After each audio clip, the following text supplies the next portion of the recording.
TV coming to you from Sonoma Raceway in Sonoma, California for tonight's round 3 of the 2021 Season 1 Flux Motorsport American Supercar Championship here in the GTE class. I'm Carlin Hicks, joined in the booth here by OneShoe. Say hi to the fans and viewers, OneShoe. Hey Carlin, hey out there, all the motorsports fans and sim racers alike, welcome. Yeah, we're looking forward to a good one. We've had two really terrific races in the first 2 rounds of the championship as we are watching qualifying right now on the current points leader, OGR Cat Guy. He is your points leader based on a pair of podium finishes, second place at both Daytona and Willow Springs here in the ASC, the American Supercar Championship. We've got a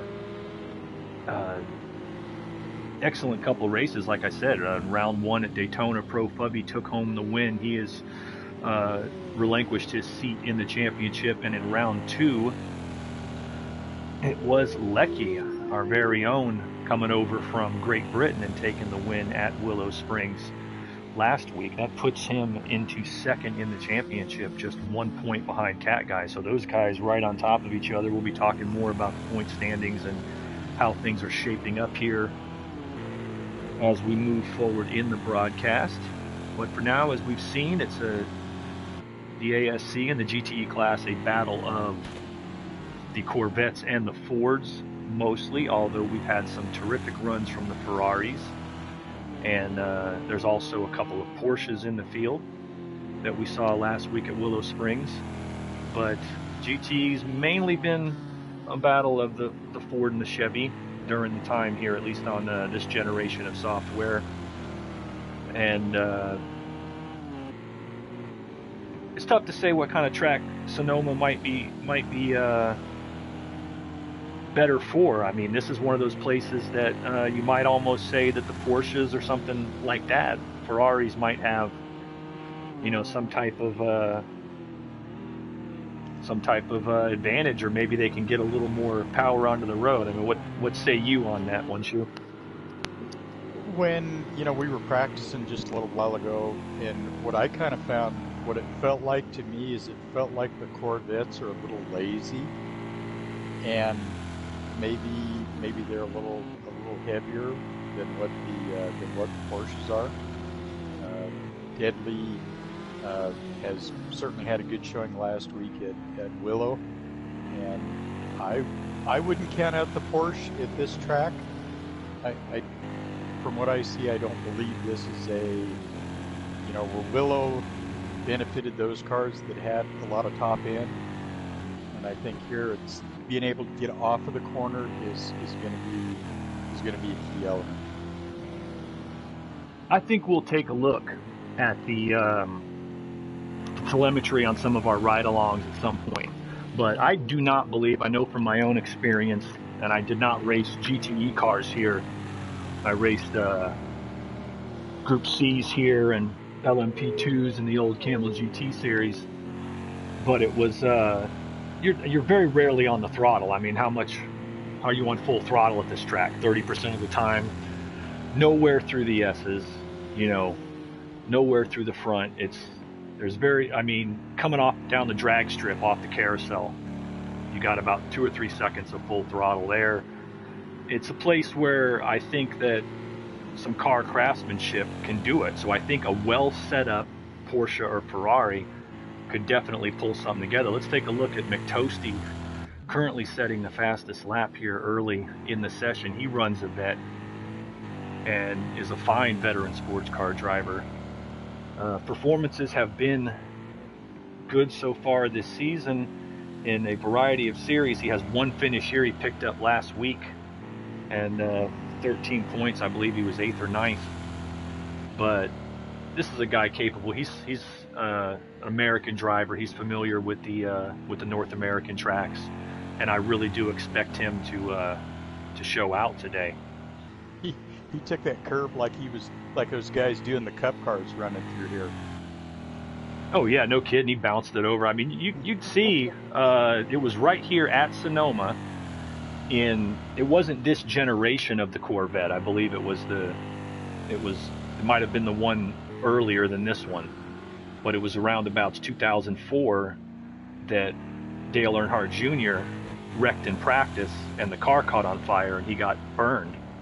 That was coming through the S's here. I believe that was at Sonoma, and and it was in basically this car. And he had said that the reason he liked running the Vets, and a lot of stock car drivers liked coming in the Vets, is that it does feel like a high downforce version of a stock car, which when you break it right down, a Corvette really is the same class of sedan as the base models, at least for what a Cup car runs. So they are similar in size, and they have a similar system, gearboxes and things like that, although obviously specialized to road racing. Do you think they're similar in horsepower? I don't know if they're similar in horsepower, but I would bet power to weight ratio. I don't have the numbers in front of me, but because these Vets they're allowed to strip down weight in a way that a Cup car is not, and I'm sure that's the biggest difference. A couple guys coming into pits probably taking new tires, I would imagine. At least that's what I'd be doing on light fuel load halfway through the session.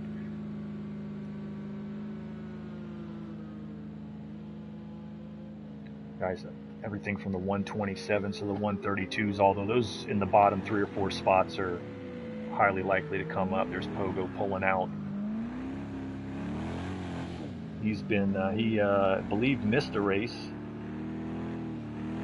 Currently sitting tied currently in the 10th spot in points.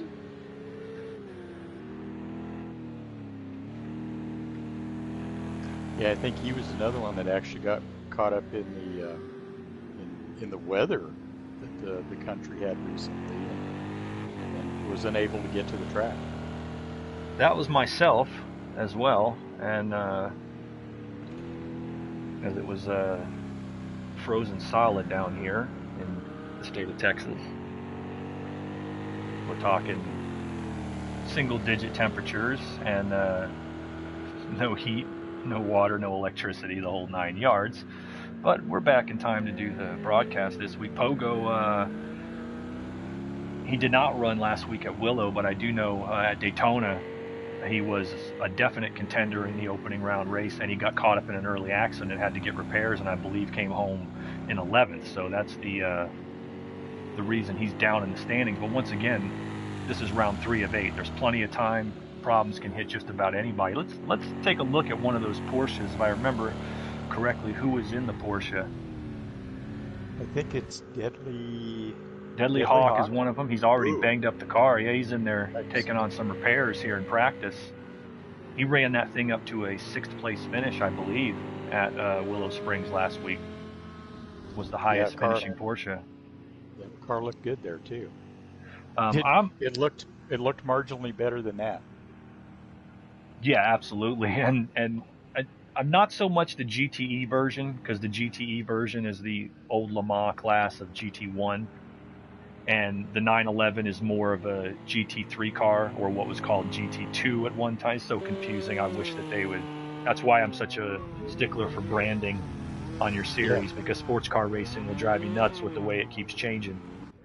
But basically, I'm speaking more of in the GT3 trim, but I'm one of those who thinks that the sim racing games don't do it enough justice. The Porsche 911 has been the most dominant GT car for how many decades now? 4 decades, 3 decades? Easily. Going into the 70s. I mean, every series it runs, it is the car that they BOP the rest of the cars to, and has been for the longest time. And the Corvette, or the class that it was in, the old GT1, now GTE class, was kind of in that position as well for a while. And that's why I compare those two to each other so much, because the other manufacturers have changed, the whole car designs of what they've run over the years. But Chevy and Porsche have stuck with the same GT design. Little man's excited about the race tonight. But no, Yeah, they've stuck with the same basic design, really. I mean, especially a 911. That, I mean, obviously it's been updated and it's changed, but you could set them side by side with one from 40 years ago without any of the paint or decals on it, and have a hard time telling them apart. Yeah, amazing engineering, classic design, and really, really wonderful automobiles. I had a friend several years ago. He was briefly a state trooper, and he would discuss a little bit about how people, every now and then you get someone trying to outrun you, and most of the time he's like, you got to understand, we have interceptors. These things will do 130 miles an hour in a straight line easily. It's like, we can run them down. And I said, well, okay, what's the car that you fear? He was like, never feared you don't see a Lamborghini or a Ferrari or anything exotic like that. But among the cars that you would see, he's like, the only car that we really feared was a Porsche 911. And he said, because a Porsche 911 could do 140 in a straight line, 150 even in street trim in a straight line. And it had handling to match. Like, that was the car that could lose you on a back road in a second. And I was like, did that ever happen? He's like, not to him personally, but the cops tell stories among themselves. And he was saying how a couple of the guys had Porsche stories from back in the day. And it's just a classic road car. Now here we're looking at the Ford of Taijo, who is currently sitting 10th in qualifying. Looks like he is coming through 11 right now. The Ford GT here, in a more pristine state than what his is currently at here in qualifying. His crew will definitely bang those out and put on some new parts before the race start. I think the Ford GT could be a successful car here at Sonoma. It's a little bit more downforce, I believe, than the Corvette. Doesn't quite have the torque, I think, people that maybe the Vet has, but this might be a more, like you said, Sonoma's more of a handling track. We're coming out of Daytona and Willow, two high-speed tracks. The next two rounds here at Sonoma and the Indy Road Course, I mean, those are handling tracks more than anything. So we'll see how it goes.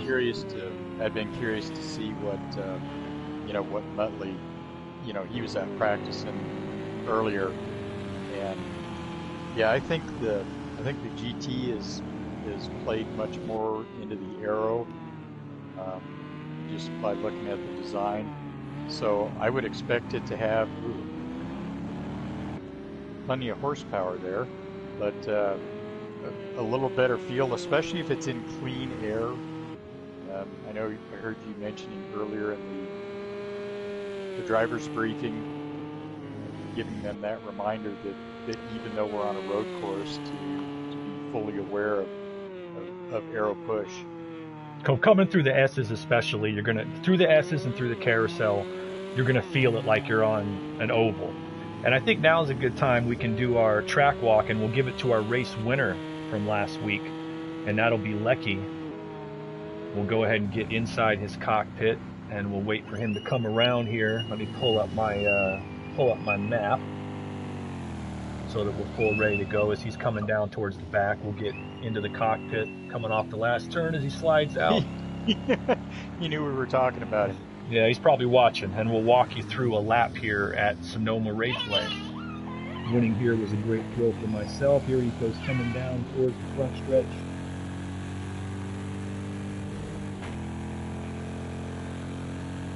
You got turn 1 veering off to the left. This is turn 2 and the switch back to 3. Now coming up the hill here, it's off camber. Car gets very, very light. Now you're going down to 3 and 3A. Once again, it's uphill, off camber. The car wants to push you off into the dirt. You've got to be very gentle with the throttle. Now you come down through 4 and 5, which takes you onto the carousel here on the Grand Prix circuit. We often race the Cup cars on the short course, but now here we go through the carousel, which is turn 6. And this is the one wants to throw you off, but if you get it just right through here, you're going to be on the throttle right here, full all the way out. And it's going to give you a run down the drag strip, off the drag strip here into turn 7 and 7A, which is, the extension of what would be the chute. Now you got to get it around, clip the inside. Now here comes the big part. 8, 8A and 9, 8, 8A and 9A. This is the S's. You're not going to be full throttle. You got to burp it. Maybe clip just a little bit of curve. This part right here is very difficult. Now you're going to go back towards the left. This is known as 9. Back across to 10 here, and now it's a slot down to 11. This is going to be one of the biggest passing zones. You want to get as close to the inside as you can and get back on that throttle. The traction control here in the GTE cars definitely helps with that. You come through turn 12, the little kink, and that is one lap on board with nothing here at Sonoma Raceway. Very difficult track, 12 turns, and the Grand Prix circuit is really the sports car circuit. Traditionally, on the American Tour side, even before Flux sanctioning, we ran cup cars or stock cars on the short circuit. Indy cars would variate. We've ran them on the big circuit and on the short circuit as well. The short circuit makes the car a little easier to set up for and a little cleaner, I think, even though the guys are going to run tighter. The Grand Prix circuit has more passing zones, and I think you're going to see that come into play tonight. This is the point in the season, round 3 of 8. I personally think of it like this. The first 2 weeks are the early season, 3 through 6 is the heart of the season, and 7 8 is the late part of the season. This is getting into the heart of the season. These guys know that they've got to pull their points together now to really get a look at where they're going to be. And with damage and with the full sim Flux Motorsport competition, you don't know what's going to happen. A guy who has a big lead could have 2 DNFs in a row, and you're right back in it. As we saw a cat guy right there locking up that front right tire in turn 11. These guys know that they have the fuel to go 45 minutes in these cars. The question is the tires. Compounds, hard, soft. We're going to see perhaps a combination, hards on the front, softs on the rear. You don't know what guys are going to try to run, but I think much like a Trans Am race, keeping tires on it over the 45 minutes is going to be the key. You've been on the track in any of these cars at this place recently, OneShoe? So, yeah, actually, I was I climbed in a Corvette myself and did a couple of laps out here. It did, and you hit it on the head for what it felt like for me. It reminded me a lot of driving the Cup cars here. That being said, knowing that when you're going into, especially into turn 1, going up that hill, to kind of remember how much you really do need to slow down to get through that corner, because if you miss getting into 2, then you're lost. You've lost all that momentum and you're out of position. I know we've run Indy cars here before, but yeah, in the Corvette, it reminded me as much of running the Cup cars here. I agree with you there. You can take turn 1 faster than you have to take it to set up turn 2. And those kind of corners take a disciplined driver, because you can see the tenths on the board if you attack. But if you attack turn 1, your margin for error gets much smaller in turn 2, and it can mess you up. All right, we're about to get our starting lineup for tonight's Flux Motorsport American Supercar Championship GTE race at Sonoma Raceway for round 3. Bit of a surprise on the pole as Nick and Khan drives. What is that? Is that a... Didn't check his car. But he is on the pole with a 127.106, his first career pole in the ASC. Starting second will be Harry W. I believe he's in a Ferrari. Starting third will be Mick Toasty in the highest qualifying vet. Starting fourth is your point leader, OGR Cat Guy, in the vet. Starting fifth will be Super Crusher, also in the Chevy. Sixth will be Lecky, last week's winner at Willow, also in a Chevy. Pogo Mojo will start seventh, also in a vet. O'Brien will start eighth in the Corvette. Our highest qualifying Ford is Ty Joe, running in ninth. In 10th, we got another Ferrari out of the veteran Luke Snipes. Starting 11th will be CDN Trooper. He's in the yellow vet, number 64. Starting 12th is Jiggly Jello, who a little bit surprised to see him this far back. These guys should be moving up. He is in a Ford GT, as is the 13th place starter, another Canadian, Green Gaming. Starting 14th will be Mark C. He is another Ferrari. 15th will be CMC. I believe he's in a vet. I could be wrong. And starting I believe so. Starting 16 is the lone Porsche I'm seeing in the field, and that is Deadly Hawk. He took a grid penalty there at the end. All right, gentlemen, looks like we're just about set to go here at Sonoma Raceway. Nick and Con, I don't know if he has a finish. Let me check the points table. Yes, he does. He managed a 4th place, so he's currently 7th in the points and finds himself at the top of the grid. He's going to gain the bonus point for tonight's race. That bonus point alone should push him that much closer to 6th. He's within 3 of Super Crusher for the 6th place spot in the points. Cat Guy, Lecky, Taijo, CDN Trooper, and Pro Fubby, who's not here, are your top 5 in the points coming into round 3. Little man is excited about this race. He does not want to be quiet, and usually have to consider him fan noise, folks. So little man's excitable, and he loves his racing. You know what I think's most exciting about this too? We know that these guys, this is the inaugural GTE Championship under the Flux Motorsport banner, and those guys that are at the top, they'd probably be lying to you if they said that this didn't have, because you'll be in the record books, listed as the inaugural champion. I agree 100% with that. They know that for years to come, they're going to look onto a page in the Flux website or in the Discord, and it's going to list all the American Supercar champions from, this tour and these series, and they're going to realize that GTE ran the first one, and they're the ones who are inaugurating it, just like the guys running in GT3 and all those did a couple seasons back, a few seasons back. And having your name in that book, it'll mean a lot. It also means you're setting the standard for what the future drivers have to live up to. And we've had some great racing in this series, and we are about ready to get going. Nick and Harry leading the front line. It is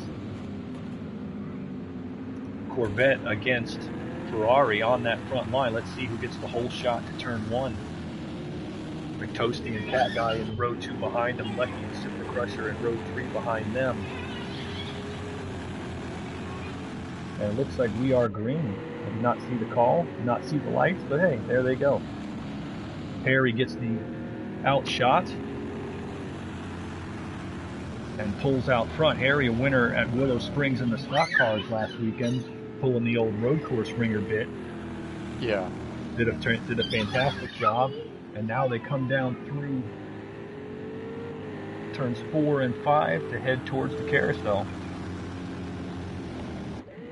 This is the big part. I think we'll see a couple guys go off here as they go through the carousel for the first time. Harry able to establish as he and Nick pulling out. Lecky has moved up all the way up to 3rd. Cat Guy back to 4th. O'Brien has shot up from the 8th spot to 5th.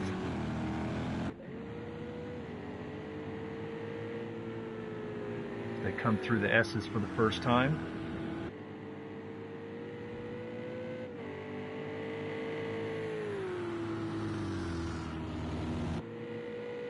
Looks like Pogo had some problems. He fell back all the way to the back of the field, so he may have had some problems in the carousel. We're figuring to see some of that near the back of the field. Let's see if he's got damage. He might need to make a pit stop.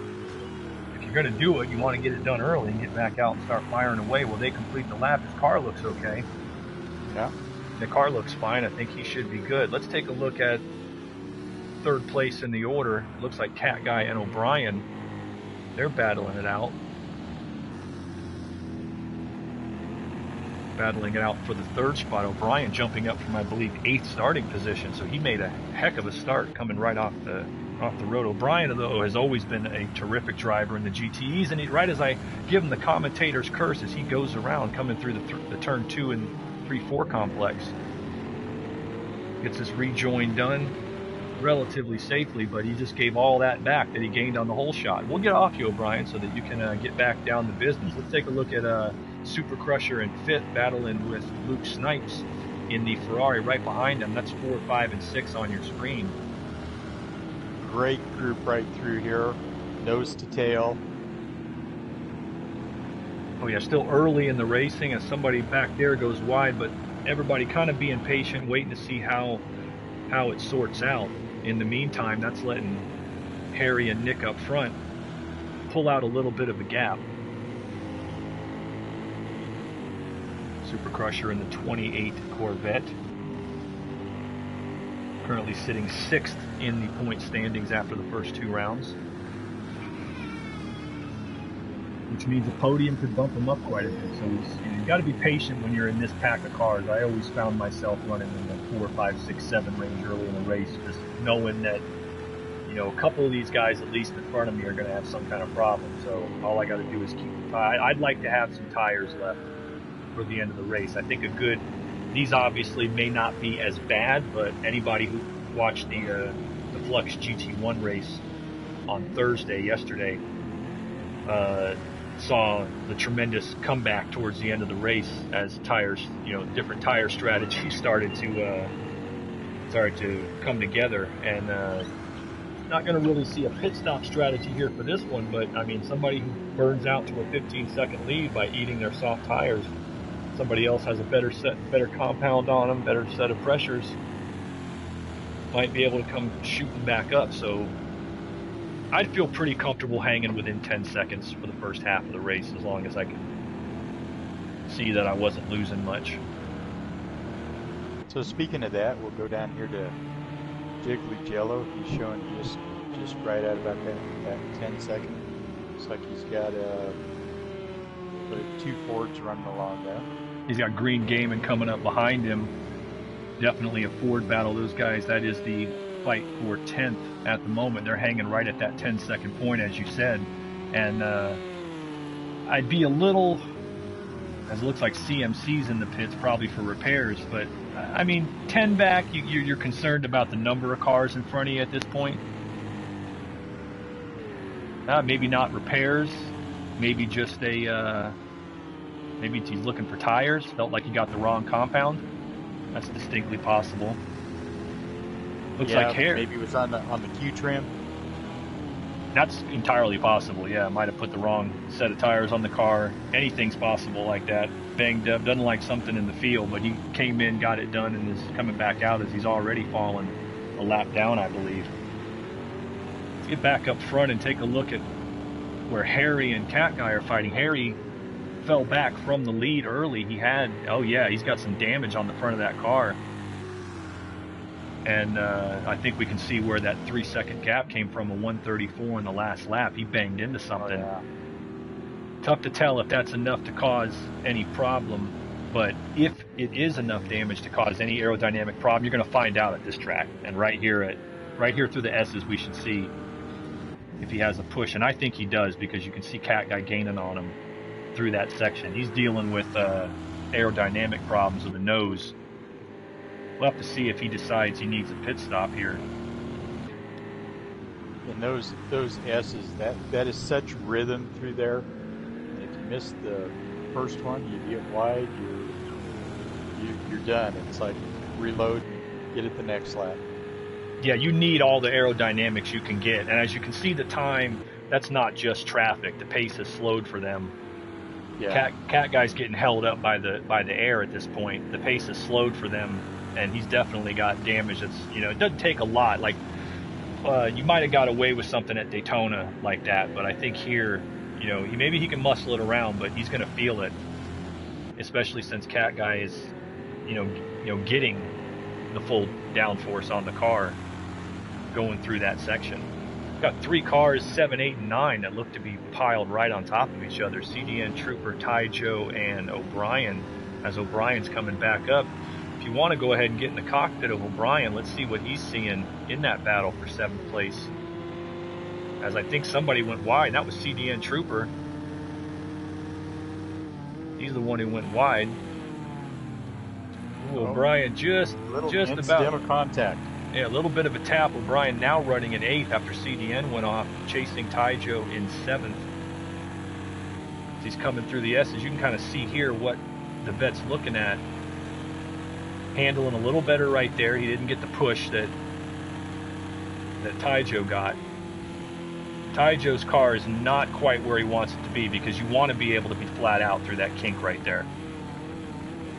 Now, yeah, him grabbing a little bit of brake getting through there, you know, it's like he felt like the car was getting away from him. So, and getting away from him, that's what happened coming out of turn 11 right there for O'Brien. He obviously also got a slowdown penalty because he just burped it and had to give up space there to Taijo. McToasty and Super Crusher having a battle up there for third. Looks like second, third, fourth, and fifth. If you want to go on board with Super Crusher, we'll see what he's looking at from fifth. He's looking ahead to fourth place McToasty. That's Cat Guy in the yellow vet running in third, and Harry, the outside pole sitter and early leader, just in front of them. But you can see now they're falling behind Nick's lap time, and I think some of it has to do with Harry's quick enough to lead this line, but maybe slowing. You do get slowed down aerodynamically here, and I think that might be what's happening. This Cat Guy's trying to get by. He is right on his tail. Let's go on up to that one. This Cat Guy's got him in his rear view, but I think he's quicker right now as Harry's fighting that car. But he needs to set him up.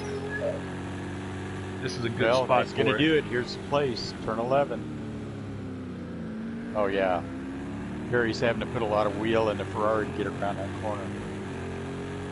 This Cat Guy can't quite get the run on him, and in the meanwhile, not dramatically, but slowly, Nick is just building a lead here out front. There you go. You see that Ferrari push. Yep. Cat Guy's going to try for it on the right-hand side. Harry gave him no quarter. This is the best battle on the track, or at least the most significant one at the moment, as they're coming up on a lapped car. It looks to me like CMC has retired. So we're down to 15 cars now, as CMC is out of the race. Perhaps mechanical trouble.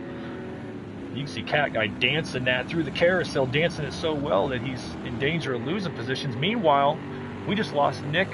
Nick just fell back to 7th, so somebody lost it in the carousel. Let's get it on Nick and see what's going on with him.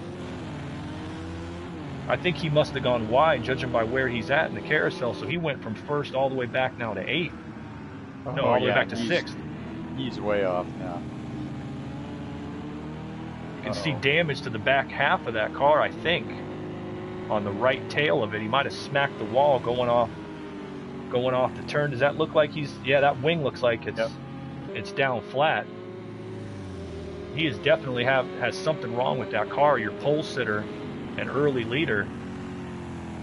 He was out front, going away, had it under control. May have just pushed too hard. I mean, going too early in the race. Let's see if he pits for damage. I think he is going to pit for damage here. That was unfortunate. We didn't have the camera on it, but I am willing to bet that what happened is he went off in the carousel and smacked the wall on the outside. Judging by the amount of time he lost, he was able to get it back on the track, but they're banging out the damage on that car, putting a new rear wing on it, and he's going to take a big hit here in a race where he really wanted to get the points, coming in running 7th in the points. But meanwhile, back up front, Harry's nursing that tough Ferrari. He's got enough on it at least to stay out front at the moment, despite the spider damage and the hood being crushed in. But you don't know what that also is doing to the tire wear. He may be having to push that nose so much harder to keep it where it is that it could be affecting his tire wear. He's a terrific driver, but I gotta feel like that's going to affect him at some point. As you can see, Cat Guy, Super, Luke, and O'Brien starting to stack up behind him. Yeah, is this now with this damage on the front end, is that, is it getting more downforce, as you mentioned, now causing an increase? We're already on accelerated tire wear, and now you put more force on those tires. It's going to eat them up even quicker. I mean, yeah, if you're not getting the downforce off the front that you should be, which with damage like that you're not going to, then it's almost like the car losing power steering. You just have to start muscling it through the corner, and it starts to handle more sluggishly, and there's really not much you can you can't dial in any roll bars on these cars or anything, so there's not anything he can do to hurt that. And judging by the lap times from what you're going to be slower than the pole time here, no doubt, but judging that they're running 2.5 seconds, 2 seconds off that pole time, and having driven here before and been behind someone, I think that Cat is just being patient. He doesn't want to dive in on somebody and cause some kind of issue. Yeah, they're just they're only 15 minutes in. They still have plenty of time, and if they're don't necessarily know how many of them, I believe you said they can make it on fuel, but the concern is depending on what their combination of tire is. I doubt anybody was brave enough to go soft slicks all the way around. Yeah, I don't think so. I would guess most of the field is on hard slicks. I have made a hard soft combination, particularly front rear, work before in a lot of situations where people thought they wouldn't. It's just because I set the car up not to tear up those rear tires. I didn't try to get too much out of it, and sometimes you can make that work. Sonoma, relatively cool track, maybe, but my guess is guys are on hard tires because you can't afford a pit stop, and that's just what I'm guessing. Tommy Kendall was big on using back in the Trans Am days, which is what this race is similar to, about a 100-mile sprint race. He used to use the 440 on one of his tires. Like he would use the 440s all the way around and a 660 on the front left at a right, at a clockwise street circuit, or a counterclockwise. He'd reverse that. That's very similar. In my opinion, an accelerated tire wear just drops the compound down from a 660 to in the 3s or 4s in a tire. It doesn't provide the grip, but that's the longevity of it. It's like using a softer tire in terms of the mileage it has. As far as the grip goes, yeah, you're not going to put softs all the way around, but there might be a tire or two that you ran, a good run of laps with, and you saw that didn't take as much of a beating as you thought it did. But in the meantime, they are just continuing to fight. We've still got the top 10 cars all within 14 seconds. So we got another dropout. I'm not sure who that was, but we're down to 14 cars on the track. CMC is one of our retirements. I think that was Nick. I think maybe his damage was too much for him to continue. And that's a shame. Nick gets his first pole here in the Flux ASC GTE Championship. But obviously, I mean, that's one that's going to haunt him too, because like you said, he was out front. He even could have backed off a little bit based on the traffic they were dealing with behind him, and tried to save the car and wait until he had to race somebody. So he's going to be on himself for wrapping that thing up, because he was in the driver's seat in this race. He was definitely sitting in the catbird seat as far as he was going to be able to determine what he wanted to do. And when you give one away like that, it hurts. But in the meantime, here's Super Crusher all over Cat Guy. Maybe Cat Guy cooked his tires a little bit trying to get Harry, and that's quite the possibility. As Super Crusher goes along the outside, I think Cat Guy's going to concede it to him. He does. And Super Crusher makes the pass for second place here on lap 11. We've got 28 minutes left on the race clock. And look who's up. Look who's behind Cat Guy. Yep, O'Brien's right back up here. Started 8th, moved all the way up into the top 5, fell back to 9th, and now has come right back through the field. A typical O'Brien drive, those of us who've run with the veteran for a long time. He'll go up and down a few times, but if you get him out in front with clean air, he will, when he doesn't have to push and he's running in a lead, he's a guy who can drive it home. And he is all over Cat Guy. And I forgot too, Cat Guy is still, he's driving hurt. He's kind of on the injured reserve, and I'm wondering now if between what happened at Daytona and you know, Willow, and even though he mentioned he's going to get his release on Wednesday, I'm wondering if that may be something he's having to contend with. Fatigue, definitely a possibility there. He runs a hard race schedule for someone who's run through it injured. You know, Dale Earnhardt ran a whole season with a cracked vertebrae in his neck. I mean, you've seen guys do stuff like that, but you cannot be anybody who's ever, people talk about playing injured, playing hurt. Yeah. Most of them haven't played hurt. I myself had facial reconstructive surgery and a skull fracture and a concussion racing, and practicing for racing, but racing nonetheless. Going fast and wrecking did that to me. And you know, coming back from that, even playing sports in high school, and, you know, getting a pulled hamstring, it limits your preparation. It hurts you in the fatigue department, especially because you have to take it easy and can't go through your normal routine of getting yourself geared up. Now in a race car, even on a sim race car, this is a tough track to be doing one arm. You're swinging back and forth and left and right. I think, judging by the look of how things were going early in the race, in my opinion, I think Cat may have overcooked the tires trying to get by Harry. And he may not be done yet. He may just fall back, run a few 31s, let the tires cool, and see if he can get a second cycle out of them, because there's still 25 minutes to go. Harry's still dealing with a pretty good amount of damage. Nobody but Harry or Nick has run on a clean track yet. So we don't know what their potential is. Right. And Super Crusher was actually knocking on his back door, and it looked like there again you kind of see the little courtesy tap on the brakes, like he felt like he had to do that to keep from maybe running over Harry. Yeah, I think these guys are quicker, but you're not going to see anybody get desperate till the last 10 minutes or so. That's when you're going to see somebody stick it in here if they feel like they're being slowed down. Now, Harry's doing everything that anybody would do. He's doing everything that I ever did to win at a place like Suzuka Short Circuit, you know, that we used to run back in the old days, is just run fast enough. I have guys complaining that they couldn't get by me. Hey, I'm 3/10 faster than you here. I'm like, yeah, but you're not 3/10 faster where it counts, and that's the one place you can pass.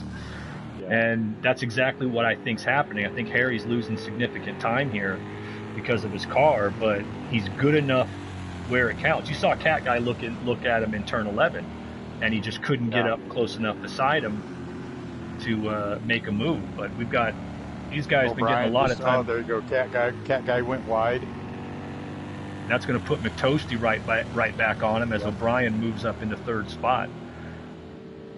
We got some fights back there. Let's take a look at the All Canada battle for 8th between Green Gaiman and CDN Trooper. That's probably looking something like a hockey fight right about now. These guys going to pull off those jerseys and you know, I don't know how that works. Drop the gloves and pull the sweaters off. Whole 9 yards, yeah. I got in a roller hockey incident once with a guy, and the guy, I was a novice.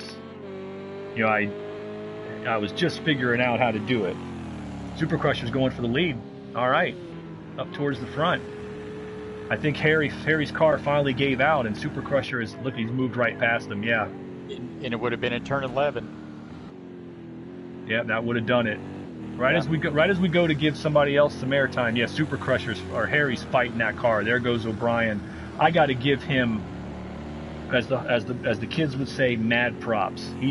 I think he can still try to hang on and get a decent points finish, but he did a fantastic job holding them off for 15 minutes with a damaged car. Right. We got another retirement as we're now down to 13.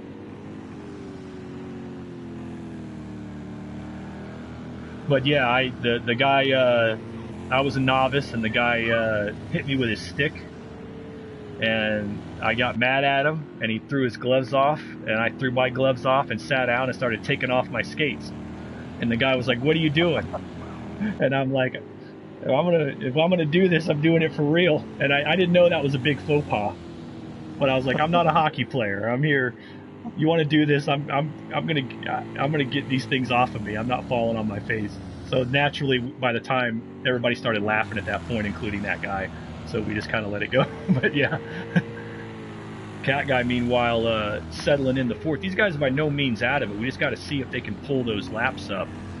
But it looks like Super Crusher and O'Brien have clearly been the fastest on the track as of recently. That clean air helps, but I do think O'Brien coming all the way back from ninth, he has just passed, let's see, 1, 2, 3, 4. He's made 12. He's passed 12 cars already in this race. So he's definitely, not only does he have a car that's quick, but he has a car that's maneuverable enough to make the moves. And I think that's, as O'Brien, right as I say that, he fishtails it there coming up through turn 3.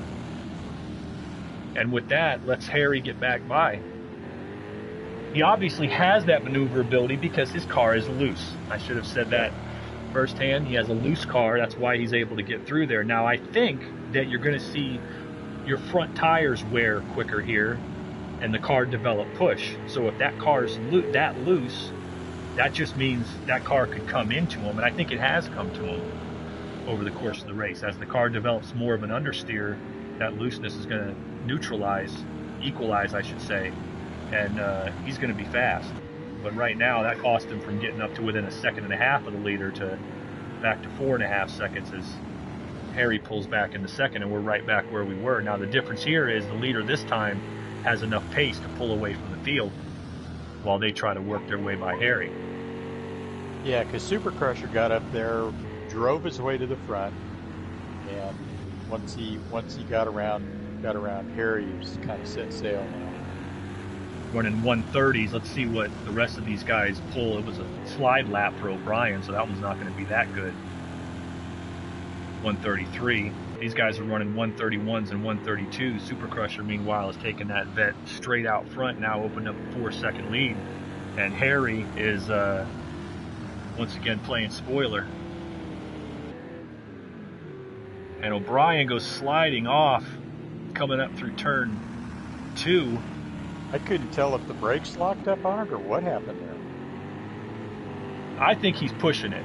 That's my personal opinion. I think he's pushing as hard as he can to, because he knows he has a car fast enough to get to the leader, and the time's ticking. But at the same time, I would say, we got a big contact. That's O'Brien coming through Taijo. Was that a lap car? We got 4 cars involved there. Cat Guy, O'Brien, McToasty, Taijo, and Luke Snipes in the Ford. Is that a Ferrari? He's in the Ferrari there. Somebody had trouble in the carousel.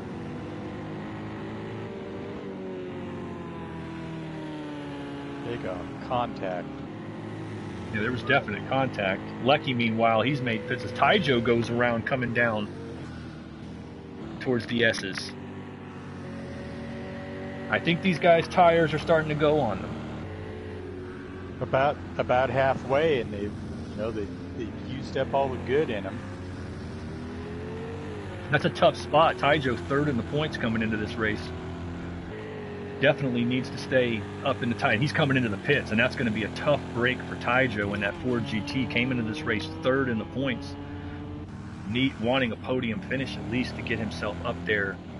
And he's going to have some extensive, as the Super Crusher. We got was that him involved in that? Super Crusher on pit lane. It's also.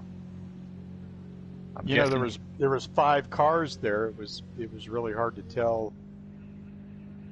I'm going to take a guess and say that Super Crusher some damage there. Super Crusher was the leader. He may have spun it in the carousel, and then everybody came upon him as he was trying to get going. That's speculation. Of course, we can't split screen our broadcast, and we have to run through the field and not just the leader. But that's going to be my guess. And we've got action all over down through the carousel. CDN Trooper now in 8th place. He falls back. I'm not sure if he had something going on there with Jiggly Jello and Green Gaiman as they're battling mid-pack.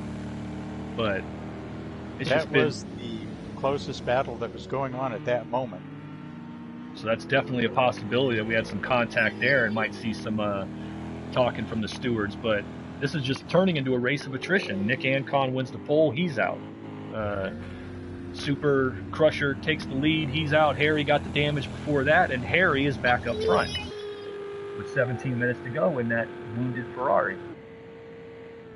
So it's been that kind of race. Like I said, I have to guess Super Crusher can confirm it after the race, but just judging on the times, he was nursing about a 4-second lead. We switch back to that front group, and they're all on top of each other in the carousel. I'm going to say he spun it coming through the carousel, and they all came on top of him. Yeah. And that's going to be my guess. But in the meanwhile... And he'll probably have, be one of those, be able to look at his feed to see how that incident developed. Exactly, that would be something. We'll get word on that if we can. Luke Snipes and McToasty battling for 4th place. These guys, cars look to be pretty well intact, and they're running last lap in the 131s. They're not quite as quick as the front runners on that last lap, but they have been running with the leaders lap times earlier in the race. Both of them thinking the same thing. If I can get away from this guy, I could get up towards these guys. But this is an interesting one because this is a Ford versus Chevy battle. And let's go ahead and give McToasty some onboard time as he's we'll get into his cockpit cam as McToasty's chasing down Luke, and I'll keep an eye on the split there on the front and switch it back to the leader when we need to. Looks like McToasty's got the measure through the S's. Luke takes it to the right side. It's very tough to make that outside pass here. Yeah, it's very tough to make the pass there on the outside.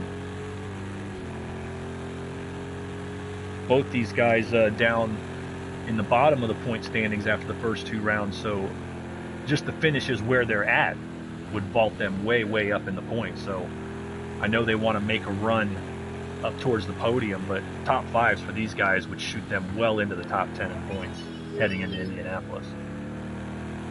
Yeah, and with 15 minutes left, now it's time to really start managing what your expectations are too. Absolutely. My strategy in these has been ride for half, race for half, and you're definitely well within that now. And they've all stayed, as we said, we got the top 5 still within 10 seconds. So you've got these guys still very well within this. I mean, we've seen so far leaders disappearing, leaders spinning off, wrecking. Speaking of which, looks like O'Brien closing in on Harry a little bit there, or Cat Guy, I should say. Cat Guy and O'Brien. They are running Harry a 132 that last time. I think with his, I have to give, regardless of where he ends up, I have to give him, I'm leaning towards drive of the race. I mean, yep. I know O'Brien has passed a lot of cars, but I'm leaning towards drive of the race because of how Harry has held onto that car. But as those tires go, whatever aerodynamic damage he has is just going to become more and more prominent. It's going to become harder and harder to handle, but he's still hitting the 130s with it. But Cat Guy's got to get close enough. He's got to be in a position to make a move. And they're working 21 laps on these tires, and they've got to do at least another 10 laps or so, 9-10 laps. So, and he's coming up on a back marker, I believe. We've got another car dropped out. That might have been Lecky. Lecky was several laps down with some severe damage, so he's down. So down from our 16 starters, we are down to 12. So a little bit of attrition here in round 3 at Sonoma, as we somewhat expected. And too, it all starts with going over to www.fluxmotorsport.com, getting signed up, getting on the Discord, getting evaluation drive, and getting out here and running with us. Project Cars 2 for definitely some of the cleanest and most competitive console racing you're going to find. Oh no, Cat Guy. Cat Guy goes around in the S's. That is going to be a damaging. He wrecks up that nose. Oh no. That was tough. I did not see contact there. I did not see any contact. It just, when he made that last, when he got loose from the car behind him coming through the S's there and oversteered coming out of it, and that just whipped him around.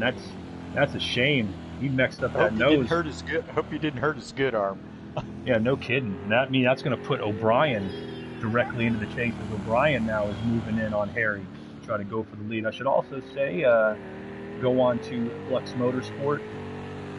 We have our Flux store up with all the merchandise and hats, shirts, merch, all that you could want. That's at the FluxMotorsport.com website as well. Look it under Flux Store. And I was also reminded that we have, somebody went around. Is that Taijo? That looks like Taijo. Yes. In the, as he is just seeing his race, stuffed in the wall at the end of the drag strip. But we also have discounts on Fanatec and a number of other industry brands that you can get through joining Flux Motorsport. So we encourage all of our all our viewers thinking about joining up to join on up. There's coupons and links to that on the website and in the store. You know what I really enjoy too, because being that we have races that occur a couple of times during the week, when those races that I don't get opportunities to actually see live, to be able to watch them on YouTube. And what I really like is what Flux Motorsport does is they will do a highlight reel. So you have opportunities, you can watch the entire race, which is what I prefer to do. That way you can see the entire race develop. Or just be able to watch the highlights and capture all those things, much like I'm sure we've captured some great highlights for this race today. Oh yeah, we're better than Speed TV over here on Flux TV. We've got there's a callback. You gotta know what Speed TV was. Yeah, you gotta know what that was. But yeah, Flux TV is the sim racing version of that. We've got 7 full championships across the European and American tours. Right here, GTE, the American Sports Car Championship. Got races coming up tomorrow. The LMP2s will be on at 8 p.m. UK time, 3 p.m. Eastern, and then tomorrow night at 8 p.m. Eastern, 1 a.m. UK, the Indy Cars will be at the Texas Motor Speedway. Then on Sunday. Looking forward to that. Oh yeah, LMP2s, I believe. I should look that up as O'Brien is trying to get that move done. Should get my calls right here. LMP2 tomorrow will be at Sakito, Japan. Indy cars, of course, as I said, at Texas Motor Speedway. And then on Sunday, the GT3 cars will also be at Sakito, and the stock cars will be also at Texas Motor Speedway. So the European time zone races will be over in Sakito, Japan this weekend. The American time zone races over at Texas Motor Speedway. So be sure to check us out. Meanwhile, O'Brien, he is all over. Coming up from the 8th starting spot, he's probably passed about 15 cars. I could do the math for you. As it sits right now, that would be 6. That would officially be 6, but he did go up and back a couple times. And he is all over Harry, who is just struggling to muscle that wounded Ferrari down. But with 9 minutes to go, these two are starting to leave the field. Cat Guy's falling all the way back to 5th with that damaged Corvette, and that spin is going to hurt him because it could possibly cost him the points lead. Him and Lecky right on top of each other. Lecky has retired and will not score points, so he's not going to stay up there in second in points. So Cat Guy just trying to get every last bit he can, and I believe just fighting losing battles with each car that comes up on him. But in the meanwhile, O'Brien has 8 minutes and 40 seconds. Got to say 1, 2, 4, maybe 6 laps to get this done, and he is all over. Harry's just driving a perfect defensive line. He's not giving him a place to go, and O'Brien's not wanting to stuff it in there and not willing to win a race by getting license points.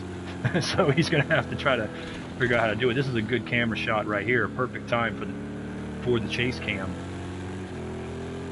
with OneShoe, the world's fastest drone pilot. He is all over him coming down here into turn 4. But he's not. He didn't touch him. That's right. And he made it work. He pushed it through. Let's see if he can hold it coming through the carousel. He just got right up on Harry. Might have made him a little loose, which is gamesmanship. But it looks like O'Brien takes the lead here on lap 25. So O'Brien's got one win in Flux competition this season. Back in week 1, he won in the stock cars at Daytona, and looking to add another one. But he is not out of the weeds yet. If he has some kind of, I don't think Harry with this car is going to have the pace to be able to run him down. But if he has a mistake, then he's right back where we started. Yeah, and that's what I'm curious now to see. Let's see how quick O'Brien is now that he's back in front of Harry. Yeah, clean track. They're on old tires. You know, this is going to turn into just trying to hang on to the car. O'Brien now has made it happen, so now he's just realizes he's got to do the same thing. Just doesn't have to push the car, just drive defensively. And I would be thinking to myself that Harry's done a great job, but he probably doesn't have the car to come get him. So both of these guys are getting a little bit of tire lockup, but Harry's not going anywhere. He's hanging right in shouting distance. Hang on, because we've seen O'Brien make a couple of mistakes. Absolutely. They're coming into the carousel again, and this is where the majority of the action has been. This is where another place where the aero push is going to hurt you. You want to be back on the throttle there. And if you got too much push, you're not going to be able to do it. And the fact that he's kind of running like that, not quite able to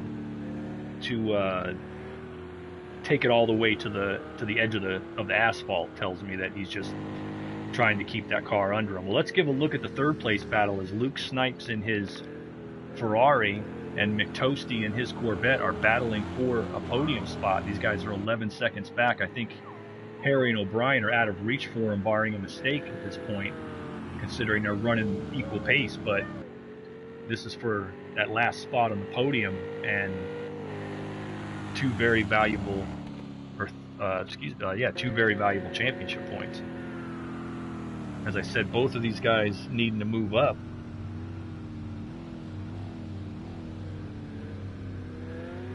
Take a look at my standings. As we said, yeah, Luke back in 12th and McToasty in 15th. So these guys with already DNFs on there, or DNSs I should say, on the board this season. As right there, Luke pulls a little bit out with that Ford. He's made that, that Ferrari. He's made that car work. He was running mid-pack most of the race, and we've seen a variety of guys just drop off the pace. And like you said, I was talking about it earlier in the race, somebody's going to emerge. Speaking of emerging, Harry's right back up on O'Brien. Once again, within half a second. So he's finding something in that car. Well, either that or maybe O'Brien is kind of relaxed. He just needs to stay in front of Harry. Yeah, he might be playing O'Brien could be playing possum to some extent, knowing that he doesn't have to push it. He knows where the passing zones are at. You know, turn 11 is one. The carousel's another one. That's 6. Turn 7 at the end of the drag strip. And basically, if I can get off of those corners before that with the momentum, then I'm not going to open the door. We saw what Harry did with a wounded car at this place. I don't think that could have been done obviously not at the Daytona or Willow Springs, the places we've already been this season. Yeah. And he's going to wind up looks like he's going to be in position to get a podium finish out of this, which is just, spectacular to do, considering this car has been banged up since about 6-7 minutes into the race. And he's not going away. I'd give him the little trooper award, but I don't want CDN Trooper mad at me for taking part of his handle. Meanwhile, in the hard luck, as Harry takes that, goes wide, gets right back on it, Cat Guy continues to fall. He's all the way down to 9th now. So that spin in that damaged car with that front end just hanging off, he is just limping it home. We'll have to see if he can hang on to the points lead after this race. He and Lecky, the top 2 in the points, are both taking big hits today. 5th place has a battle going on as Green Gaiman and Jiggly Jello in a pair of Ford GTs battling for a coveted top 5 spot. Top 5, of course, worth 3 extra championship points there. and they definitely want to secure that. Jello coming up behind him as they come down into turn 7. Both of them have cars in pretty good shape. They're running a lap pace in the 32s, 33s at this point.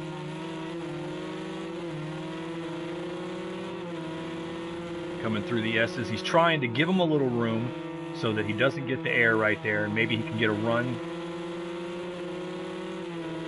Coming through 9. Here through 10. What has he got here? Burps it. That sends Green Gaiman a little wide. Now he's trying to set him up coming into 11. Tries to get down to the inside and get off the corner. He's going to take a shot at it. I don't know. This is a tough angle to make it happen at. He is right on his tail. He has the better line coming through here. Let's see if Green Gaiman can hold it. Side. Green Gaiman, no. A little bit of a nudge. Oh. Don't. But they kept it going. And Jello puts it into him. He's going to slow down here. It's hard to tell. It looked kind of like Green Gaiman came across a little bit on him. I didn't see him move over into him. But those two were side by side. They're just resetting and going back for the battle as it's just going to resume here. My personal opinion is to call that a racing incident just based on that. But I didn't see Jiggly move over to the left. I could be wrong. I think Green tried to, he was running out of room and trying to keep it off the dirt and just turned across. And really, if anything, he didn't react quick enough to it and just kept turning, so the car went by. But either way, the two of them right back where they started, they're going to resume the battle as we're down towards the end of this one, inside of a minute. O'Brien, meanwhile, out front, maintaining a second over Harry, looking for his first career Flux Motorsport American Sports Car Championship win. And something that, since he just joined, does not have any points. He just came into the series, probably not going to, with the way the point system is, it might shoot him up. It'll definitely shoot him up into the top 10. And while that may not be enough to put him into the championship chase, you don't know. We saw what happened today. We saw what happened today to Cat Guy and Lecky, top 2 in the points. One's not finishing, one's running in 10th right now. This is going to be the last lap as the clock hits 0 now, so we are on the white flag lap. And Harry, if he was saving something, now's where he's going to go for it. And I see him. He's ready to pounce. Smoking the tires in the last couple of corners. If there's anything left in that Ferrari, he's going to use it up now. He's going to take a shot at it to the S's. His last shot here is turn 11. I don't think you can make it coming up through 12. Cat Guy holding them off. There goes that arrow push. He got a good draft. Or O'Brien, I should say. Yeah, O'Brien. Let's see what's going to happen here. Locks up the fronts a little bit. O'Brien holds the inside. Back on the power. Does he have enough? Oh, drag race to the finish. And I think he's got him. O'Brien is going to take the win just ahead of a fantastic drive by Harry. Meanwhile, we've got a battle for the podium as Luke Snipes comes into turn 11. He's got McToasty right on his tail, but it looks like Luke Snipes is going to be able to put himself on the third step of the podium here with a terrific drive himself. As they wreck coming across the line, Jiggly Jello and Green Gaiman, meanwhile, battling for 5th. Those two right on top of each other as they come off of turn 11, and it looks like Jiggly's going to make the pass and get by Gaiman to round out that top 5 finish.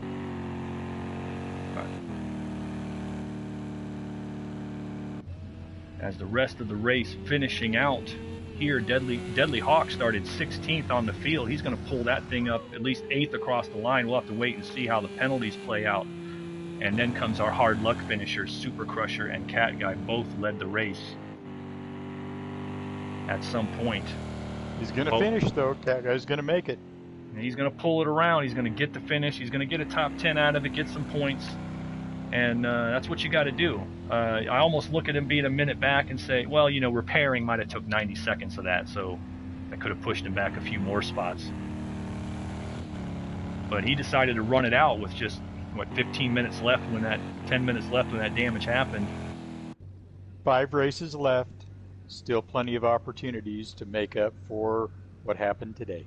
Absolutely. So there is your final here in the Flux Motorsport 2021 Season 1 American Sports Car Championship at Sonoma Raceway. Our winner is O'Brien in the vet as he runs a spectacular race. Takes, I believe, that 128.8 may be our fastest lap bonus as well. No, 128.7 for Ty Joe is going to take it. But O'Brien picking up his first Flux Motorsport ASC GTE win. Coming in second next to him on the podium in the Ferrari is Harry W98, the Brit, with a spectacular drive. Spent that whole race with a Ferrari with that front end crumpled up, winds up coming up on the middle step of the podium. Coming in third, Luke Snipes, another Brit in his Ferrari. So it's two Ferraris on the podium flanking the Chevy Corvette. Luke Snipes with a great drive. He came, of all those cars that were fighting mid-pack in that logjam, he's the one that comes through, comes out on the podium, narrowly beats out McToasty in the vet, who gets a solid top 4 finish. Finishing fifth will be Jiggly Jello. He had a solid drive, did not get the qualifying run he wanted. I believe he was 11th or 12th at the start. He drives it up the field to come up in fifth place. Green Gaiman's going to get a solid finish in sixth. He's had some, a string of DNFs across different series the last couple of weeks of the season, but he's going to drive that one up to a sixth place finish and had a real good shot at fifth. CDN Trooper had his off-track excursions, but still managed to race it back up into seventh as he had some good pace. Deadly Hawk with a solid drive quietly takes that Porsche GTE car from a dead last on the field, 16th, to finish in 8th place. Super Crusher came up through the field from starting 5th. He took the lead, looked to have the race in his pocket, and then took that damage in, I believe, the carousel. He's going to drive it home to take home 9th place points. And Cat Guy, your points leader, also had the lead. He wrapped it up in the S's. He's going to bring home a hard luck 10th, but credit to those guys for getting what they could out of this race. Rounding out the field, we got Mark C. bringing the Ferrari home in 11th. Ty Joe takes home the fastest lap, but coming into the race third in points is going to be disappointed, as the top 3 in points, Cat Guy, Ty Joe, and Lecky, 10th, 13th, and 12th. So that is going to throw the championship point standings. I'm just going to let the scores calculate it, and you guys can check them out later, because this is going to throw everything crazy going into Indianapolis. 14th ends up as a retiree, Nick and Con. He was your pole sitter, wrecked in the carousel for being on the pole. Yeah, he does get the bonus point for the pole. Hard luck for him. And 15th, CMC retired at lap 3. He's going to take the back of the grid. Well, we had a spectacular time here at Sonoma Raceway. As we said, tomorrow, 2 races on Flux Motorsport TV, 8 p.m. UK time, 3 p.m. Eastern Standard. In the LMP2s will be at Sakito in Japan. Later on that night, 8 p.m. Eastern, 1 a.m. UK, the American Tour continues at Texas Motor Speedway with the IndyCar Series. On Sunday, we've got the GT3s also at Sakito. That's 8 p.m. UK time. And at 8 p.m. Eastern Standard Time, the stock cars will be at Texas Motor Speedway. Full weekend of action here at Flux Motorsport. I'm going to get our screenshots. I believe those guys are getting them. And any final thoughts, OneShoe? I think we saw a terrific race tonight. And the whole thing with Harry and O'Brien, Harry, he gets, in all fairness, he gets the little trooper award. Went out there, damaged the car pretty early, and still managed to, and honestly almost had a contention there for a win. O'Brien, solid, steady as always, great guy to race with, and we saw some great action all the way up and down the field. Can't wait for the next opportunity to see these guys. And they're at Indianapolis next. Indianapolis road course next week. Yep, that should be another thrill ride. Oh, absolutely. It's been a tight series so far. We had a battle for the win, a battle for the podium, and a battle for the top 5 coming to the finish. You can't ask for more than that. Congratulations to all our drivers, to our viewers. We thank you. We remind you to go to FluxMotorsport.com. You can join as a member through the Discord. Check out the Flux store to get all the merch that you would like, all that hot merch. We've got some of it gone out to our championship winners recently. We got to see Pogo sporting his new swag. So for OneShoe, this is Carlin Hicks. We want to tell you good night from Flux Motorsport. We will see you tomorrow at Saquito and at Texas Motor Speedway. Have a good night.